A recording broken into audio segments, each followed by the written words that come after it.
샬롬 할렐루야. 히브리서 10장 22절. 우리가 마음에 뿌림을 받아 악한 양심으로부터 벗어나고 몸을 맑은 물로 씻음을 받았으니 참마음과 온전한 믿음으로 하나님께 나아가자. 아멘. 요한일서 3장 15절.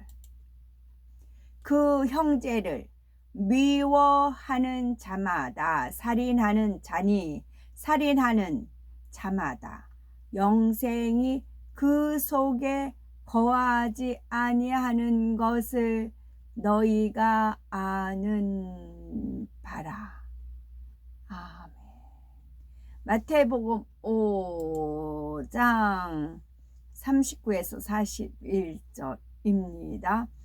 나는 너희에게 이르노니 악한 자를 대적하지 말라. 누구든지 네 오른편 뺨을 치거든 왼편도 돌려대며 또 너를 고발하여 속옷을 가지고자 하는 자에게 겉옷까지도 가지게 하며 또 누구든지 너로 억지로 오리를 가게 하거든 그 사람과 심리를 동행하고. 아멘. 제목은 참마음과 온전한 믿음을 이루려면입니다. 참마음이란 거짓이 없는 진실된 마음, 선과 빛의 마음이며 하나님을 닮은 영의 마음입니다. 악이나 거짓이 없고 간사하지 않으며 변개하거나 좌우로 치우치지 않는 아름다운 마음이지요.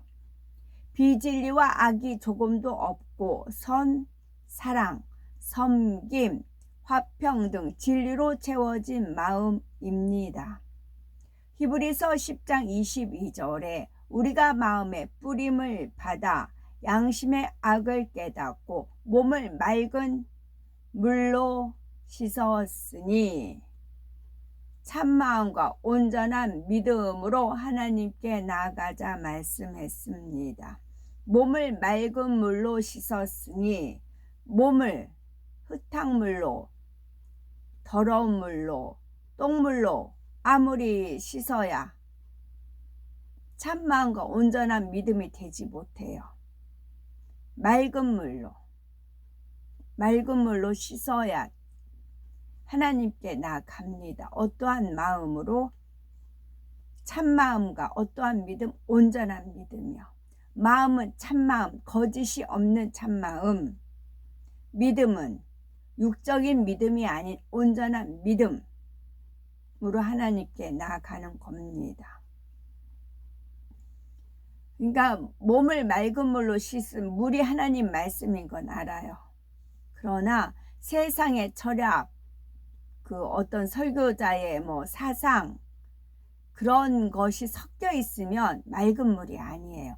혼잡된 물이에요. 탕류예요. 더러운 물이에요. 그래서 우리가 믿음이 성장하지 않는 겁니다. 물은 온전히 하나님 말씀으로 말씀이 풀어져야 돼요. 말씀으로 말씀이 풀어져야 돼요. 그리고 말씀에는 짝이 있습니다.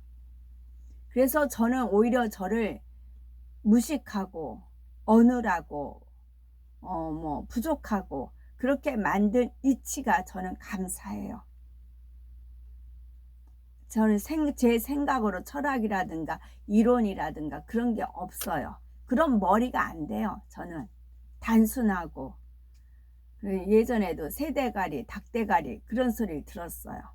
그러나 비록 머리는 그렇지만 마음만은 참마음 가지려고 노력했고 온전한 믿음 가지려고 노력했어요. 참마음과 온전한 믿음은 머리 쓰는 거하고는 상관이 없어요.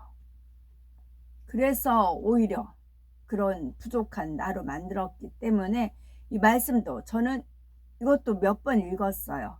그런데도 읽을 때마다 새로워요. 새로운 은혜를 주십니다. 그래서 멍청한 저는 제가 좋아요.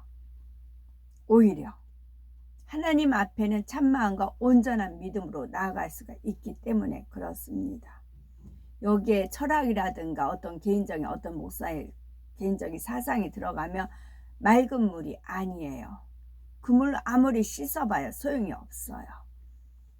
주님을 영접하면 성령의 역사 속에 자신의 악을 깨닫게 됩니다. 맑은 물인 하나님의 말씀으로 마음을 씻어 악을 버리며 거룩하신 하나님을 닮아가는 만큼 참 마음을 이루는 만큼 온전한 믿음이 주어집니다. 그러면 온전한 믿음이란 무엇일까요? 성경 66권 하나님의 말씀을 온전히 믿고 지켜 행하는 믿음입니다. 예수님처럼 하나님의 마음과 뜻을 헤아려 온전한 순종으로 하나님을 기쁘게 해드리는 믿음이지요. 완전한 영의 믿음이요 그리스도의 믿음이라고 합니다. 우리가 죄를 피 흘리기까지 싸워버려 마음의 성결을 이루고 계속하여서 성경 66권 하나님의 말씀을 행해 나가면 마음뿐 아니라 생활 속에도 진리가 온전히 임하게 됩니다. 이러한 믿음이 되면 주어진 사명을 넘치게 감당하며 하나님을 위해 생명을 기꺼이 버릴 수 있습니다. 이러한 믿음이 되면 주어진 사명을 넘치게 감당하며 하나님을 위해 생명을 기꺼이 버릴 수 있습니다. 아까 제가 멍청하다는 그런 표현을 쓰고 그랬더니요. 천국에 가서 보세요. 천국에 가서 보면 김계선이 결코 주님 하신 말씀이에요. 사도 바울은 의가 아주 강한 사람으로 철저한 유대교인이었습니다. 당시 유대교는 이스라엘을 로마로부터 해방시킬 수 있는 영웅, 곧 메시아를 기다렸지요. 그는 많은 사람이 나사렛이라는 촌 동네 목수의 아들 예수를 메시아라고 추종하는 데에 분노하였습니다. 그것을 하나님을 모독하는 행위로 여겼기에 그토록 기독교인을 핍박하는 데 앞장섰습니다. 그러나 주님을 만난 이후 바울은 완전히 변화된 삶을 살아갑니다. 부와 명예, 지식 등 자신의 삶 속에서 누리던 모든 것을 배설물처럼 여겼지요. 가장 가치 있는 것, 곧 영원히 변치 않는 천국을 얻었기 때문입니다. 바울은 자신의 모든 것을 하나님께 드리고 오직 복음 전파에 생명을 다했습니다. 그가 순교하기까지의 삶은 줄곧 시련의 연속이었지요. 발이 닳도록 주의 복음을 전하다가 말로 다할 수 없는 고난을 당했지만 한 번도 힘들다 하지 않았습니다. 어떤 고난 속에서도 오직 주님의 영광만을 생각했으며 자신과 같은 죄인을 구원하여서 영광의 도구로 쓰신 하나님께 감사드렸지요. 모진 핍박과 어려움을 당하고 아무리 곤란한 상황에 처해도 결코 낙심하지 않았고 깊은 감옥이나 파선의 위험도 아무 문제가 되지 않았습니다. 오히려 앞을 향해 갈 수 있는 채찍질로 여기고 많은 상급을 쌓게 하시며 주의 은혜를 갚을 수 있는 기회를 주심에 중심에서 기뻐하고 감사하였지요. 마침내 순교의 자리에 이를 때는 너무도 뵙고 싶은 주님을 곧 뵐 수 있다는 기쁨으로 가슴이 벅차 올랐습니다.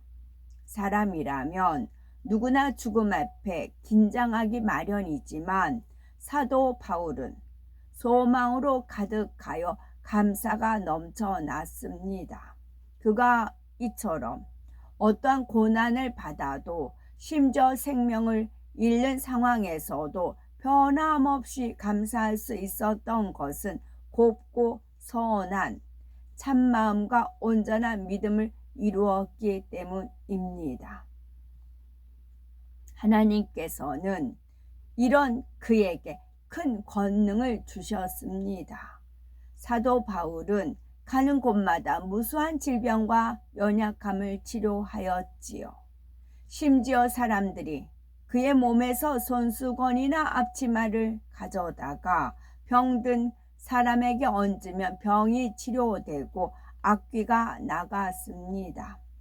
3층 누각에서 떨어져 죽은 청년 유도고를 살리기도 했고, 맹렬한 독을 가진 독사에 물리고도 죽지 않자 사람들이 신이라 여길 정도였지요. 이처럼 사도 바울은 큰 권능으로 하나님께 영광 돌리고 많은 교회를 세워서 사마리아와 땅 끝까지 복음을 증거하기 위한 초석을 쌓았습니다. 이로 인해서 장차 로마가 복음화되었고 아시아와 유럽에도 복음이 전파되어 오늘에 이르기까지 무수한 사람이 구원받았지요. 참마음과 온전한 믿음을 이루려면 어떻게 해야 될까요? 참마음과 온전한 믿음을 이루어 주님의 마음을 닮아가는 만큼 하나님의 사랑을 받게 됩니다. 그런데 참마음과 온전한 믿음은 단번에 주어지지 않습니다. 어린아이가 자라서 어른이 되는 것처럼 믿음의 성장 과정을 거쳐야만 합니다. 참마음과 온전한 믿음을 이루려면 과연 어떻게 해야 될까요? 그것은 양심의 악을 깨달아 철저히 버려야 합니다. 제 자신이 얼마나 계명들을 지켜 행하며 하나님이 싫어하시는 죄악을 뿌리째 뽑아 버렸는지 점검해 봐야 하지요. 나무의 큰 뿌리를 뽑으면 잔뿌리까지 뽑히듯이 9가지 대표적인 죄성을 버리면 이와 연결된 많은 죄성이 뽑혀져 나옵니다. 그러면 우리가 버려야 할 대표적인 9가지 죄성에는 무엇이 있을까요? 첫째는 혈기입니다. 혈기란 분노와 같은 악한 감정이 올라오는 것입니다. 혈기란 분노와 같은 악한 감정이 올라오는 것입니다. 혈기를 참지 못하면 욕설이나 욕하는 거요. 그것도 혈기에 의해서 나오는 겁니다. 혈기를 참지 못하면 욕설이나 폭행, 거친 말, 행동이 나옵니다. 이렇게 행함이나 말로 쏟아내는 혈기는 당연히 버려야 합니다. 겉으로 드러나지 않는다 해도 마음의 혈기가 부글부글 끓어오르거나 이를 참기 위해서 안절부절 못하는 모습이 있어서는 안 됩니다. 어떤 사람은 혈기를 내고도 화를 낸 것이 아니라 상대를 깨우쳐 주기 위해서 그런 것이다, 의분이다 라고 변명합니다. 진정 참마음을 이루기 원한다면 자신의 모습에 대해서 솔직해야 합니다. 혈기를 참지 못해서 겉으로 드러내기까지 하면서 나는 아니다 라고 덮는다면 어떻게 버릴 수 있겠습니까? 평소 자기도 모르게 짜증 섞인 말이나 감정이 담긴 말을 툭툭 던지는 모습은 없는지 꼼꼼히 점검해 보아야 됩니다. 솔직해야 합니다 했을 때 소나무 있잖아요. 소나무는 곳곳마다 가면 보이더라고요. 그래서 소나무와 같이 사계절이 푸르름을 유지하잖아요. 내가 마음이 그래야 되겠다. 소나무 한 그루만 봐도 내가 저 소나무와 같이 한겨울에도 꼿꼿하게 변하지 않는 그런 푸르름을 가진 마음이 돼야 되겠다. 그렇게 소나무 하나만 가지고도 우리가 배울 수가 있는 겁니다. 이게 솔직해야 합니다 했을 때 하나님께서 소나무를 연상시켜 주셨어요. 그래서 그런 거 한 가지만 가지고도 우리가 배울 수가 있어요. 정말 내가 변화되고자 마음만 먹으면 하나님께서는 어떻게든지 도와주십니다. 두 번째는 감정입니다. 감정은 혈기보다 더 넓은 개념이지요. 마음 안에 있는 다양한 비진리가 느낌과 함께 올라오는 것이 감정입니다. 다양한 비진리가 다양하지요. 그런 다양한 비진리가 느낌과 함께 올라오는 감정이고요. 혈기는 분노와 같은 악한 감정이 올라오는 것이 혈기고요. 감정은 마음 안에 있는 다양한 비진리가 느낌과 함께 올라오는 것이 감정입니다. 뭔 종이 하나를 준다 할지라도 그 사람이 감정이 있는지 이게 배어 나온다고요. 대표적으로 불편함과 서운함을 들 수가 있습니다. 누군가가 안 좋은 말을 하거나 지적 또는 책망을 했을 때 자신을 섬겨주지 않거나 내가 원하는 만큼 상대가 해주지 않을 때 불편함이 생깁니다. 또 남이 자기를 인정해주지 않거나 일한 만큼 대가가 주어지지 않을 때 애매히 오해받을 때 서운함이 생깁니다. 마태복음 5장 39에서 41절에 누구든지 네 오른편 뺨을 치거든 왼편도 돌려대며 또 너를 송사하여 속옷을 가지고자 하는 자에게 겉옷까지도 가지게 하며 또 누구든지 너로 억지로 오리를 가게 하거든. 여기서 억지로 하니까 억지에서 또 감정이 상하는 겁니다. 그 사람과 심리를 동행하고 했습니다. 또 너를 송사하여, 그러니까 송사하는 것에 대해서 감정이 생기는 거고 억지라는 거에서 감정이 생기는 겁니다. 누가복음 17장 7절에서 10절에 무익한 종에 대한 마음이 나옵니다. 넘치게 수고하고도 우리는 무익한 종이라 우리의 하여야 할 일을 한 것뿐이라 고백하는 마음이지요. 이러한 마음이 되면 상대가 자기 마음에 맞춰주지 않거나 원하는 대로 섬겨주지 않는다 해서 불편해하거나 서운해하지 않습니다. 이 말씀은 이론으로만 해서 되는 게 아니에요. 알아, 들어서 알아, 내 머릿속에 있어 해서 되는 게 아니에요. 직접 기도하고 행하고 통과해야 돼요. 그랬을 때 버려져요. 이거 철저한 싸움을 해야 버려져요. 감정, 혈기, 감정 서운해하는 쭉쭉 예를 들었죠. 자신을 섬겨주지 않거나 내가 원하는 만큼 상대가 해주지 않을 때 불편함 생기죠. 이게 악이에요. 왜 불편한가? 내가 섬겨야 되고 낮아지고 섬겨야 되는 거잖아요. 근데 날 섬겨주지 않아. 내가 누군데? 그게 악이라고요. 이걸 인정해야 돼요. 솔직해야 된다고 아까 나왔죠. 솔직해야 돼요. 그래야 버려지지. 카바 포장 아니요.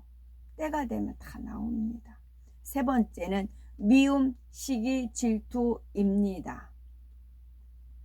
요한일서 3장 15절에 그 형제를 미워하는 자마다 살인하는 자니 살인하는 자마다 영생이 그 속에 거하지 아니하는 것을 너희가 아는 바라 말씀한 대로 미움은 큰 악이며 죄입니다. 여기서 아예 뭐 까발린다고 하죠. 까발린다고 이거 읽으면서 이제 알려주신 거거든요. 이거 많이 읽었는데 3장 15절 의미를 대충 알았는데 정확히 제가 몸으로 부딪히면서, 그러니까 확실히 몸으로 부딪혀야 돼요. 그냥 저도 몸으로 이렇게 사람들하고 부딪혀야 이게 말씀이 더 풀어지더라고요. 설령 겉으로 드러내어 미워하지는 않는다 해도 마음에서 계속 미워한다면 이는 거듭 살인하는 것과 같습니다. 여기서 미워하는 것은 살인하며 영생이 쭉쭉 나왔잖아요. 저를 미워하면 영생에 이르지 못한다고요. 저를 미워하면 영생에 이르지 못한다고요. 말씀이라고요. 요한일서 3장 15절이라고요. 시기 질투 역시 반드시 버려야 할 악입니다. 시기는 뼈에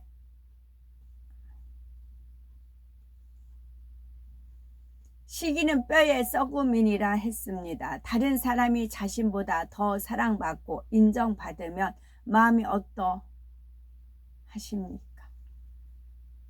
진리와 함께 기뻐하는 것이 선한 마음입니다. 상대가 나보다 더 인정받고 칭찬받는 것을 기뻐해야 합니다. 하나님께서 싫어하시는 대표적인 죄성을 온전히 벗어버림으로 하나님의 기뻐하시는 참마음과 온전한 믿음을 이루어야 합니다. 여기서 아까 3장 15절이 저를 미워하면 영생이고 미워하면 영생이 그 속에 거하지 않는다라고 했어요. 그것은 그동안 제 삶이 쭉 말씀드렸잖아요. 오늘날까지, 앞으로 천국 갈 때까지예요. 주님 오실 때까지 저는 바닥 인생 살아요. 바닥 인생 삽니다. 거기에 대한 보상이에요. 하나님의 양심을 살펴봅니다. 양심이란 사람이 스스로 만들어 놓은 선과 악을 구분하는 판단 기준입니다. 이는 타고난 근본 마음과 각자의 성장 환경과 배움 속에서 나름대로 이것이 옳다라고 기준을 만들어 놓은 것이기에 사람마다 다르며 대부분 진리와 비진리가 혼합되어 있습니다. 대신에 반대일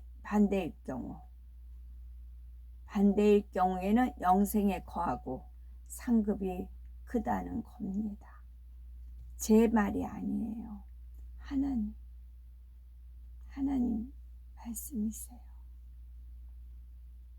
아멘.